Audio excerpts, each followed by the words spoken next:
AC machine fundamentals. Generators output voltage. Hello everyone, my name is Rafael. I am an electrical engineer, and in this video I'd like to invite you to see with me the output voltage of a generator. And to do so, I chose this problem here. I'm gonna read the problem. Generator's output voltage. We wish to operate the AC machine as a generator. For the machine of the figure goes the following information. The peak flux density of the rotor magnetic field is 0.2 Tesla. And the mechanical rate of rotation of the shaft is 3,600 RPMs. The stator diameter is 0.5 meters. Its coil length is 0.3 meters. And the windings have 15 coils. The machine is Y connected. The questions. Letter A.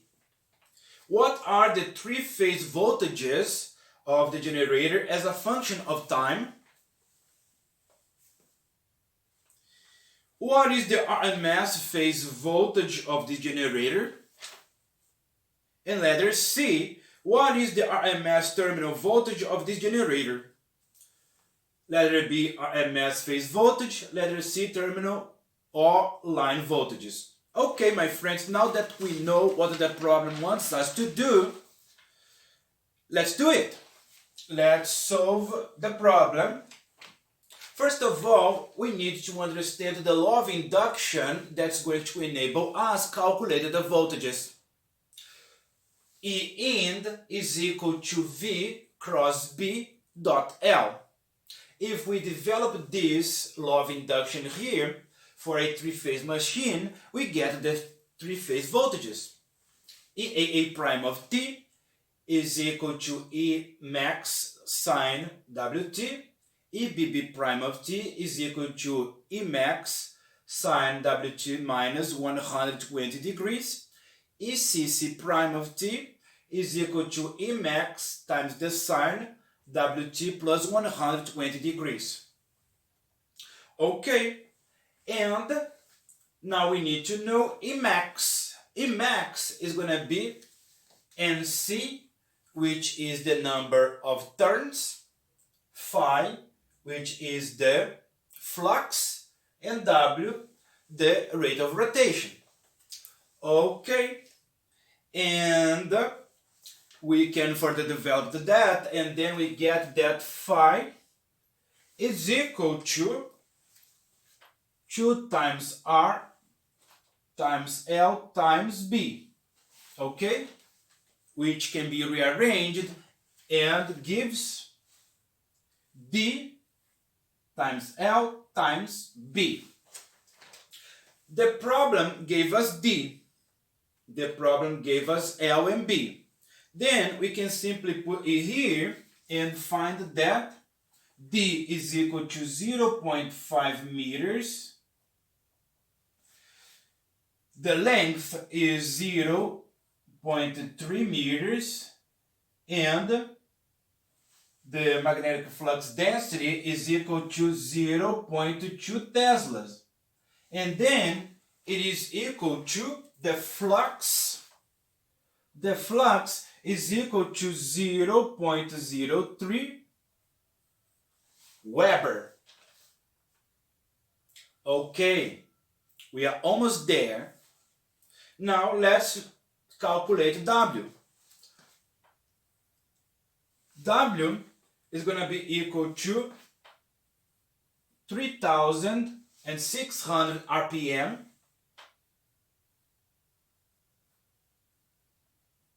times 2 pi radians per revolution times 1 minute for every 60 seconds. 1 minute for every 60 seconds. And then we get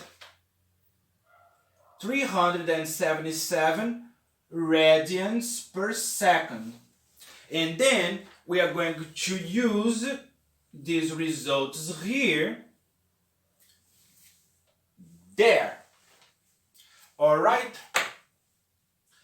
And then we get the voltages. We get the voltages that the problem wanted us to calculate for letter A. Okay? So the voltages will be, we are calculating Emax. Emax is going to be equal to NC times phi times W, which is equal to 15 turns times 0.03 Weber times 377 radians per second. And then Emax is equal to 169.7 volts. And now we can simply plug this value here. And we get the answer for letter A. And the answer for letter A is EAA prime of t equal to 169.7 times the sine of 377t. Volts, B prime of t equal to 169.7 times the sine 377t minus 120 degrees volts, and ECC prime of t equal to 169.7 times the sine of 377t plus 120 degrees volts. So this is the answer of letter A. What did you find? Is it easy or not? I think it is easy. What do you think? Let's go to letter B. Letter B asks us the RMS value of the voltage.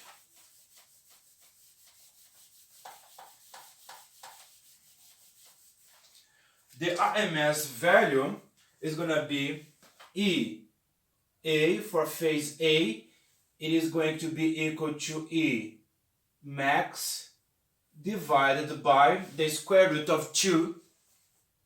And then we get 169.7 volts divided by the square root of 2. And this gives 120 volts. This is the answer of letter B. And now moving on to letter C, we are going to calculate the line voltages, or if you prefer the terminal voltages, provided that the generator is connected in Y. Knowing this, we can assume that Vt is going to be equal to square root of 3 times EA. And this gives the square root of 3 times 120 volts, which is going to be equal to 208 volts. And then, to finish, we find the last answer of letter C, the line voltages of this generator will be EAB equal to 208 phase 30 degrees volts, EBC equal to 280 phase minus 90 degrees, and ECA equal to 208 phase 150 volts. Okay, just summarizing, we began by the law of induction that allows us to calculate voltage. Then we calculated the voltages as a function of time. And then we calculated the RMS, because if we want to calculate power, we are not going to use the peak value of the sinusoid, we use the RMS voltage. And to come up with the line voltages, we simply multiplied by the square root of 3, and then we get the line voltages or the terminal voltages of this Y-connected generator. Did you guys like it? Very good, very nice. Okay, my friends, this was the video that I wanted to make. I hope you guys enjoyed it. I am a teacher. If you want to book a lesson with me, simply use my WhatsApp number on the description of the video. Goodbye!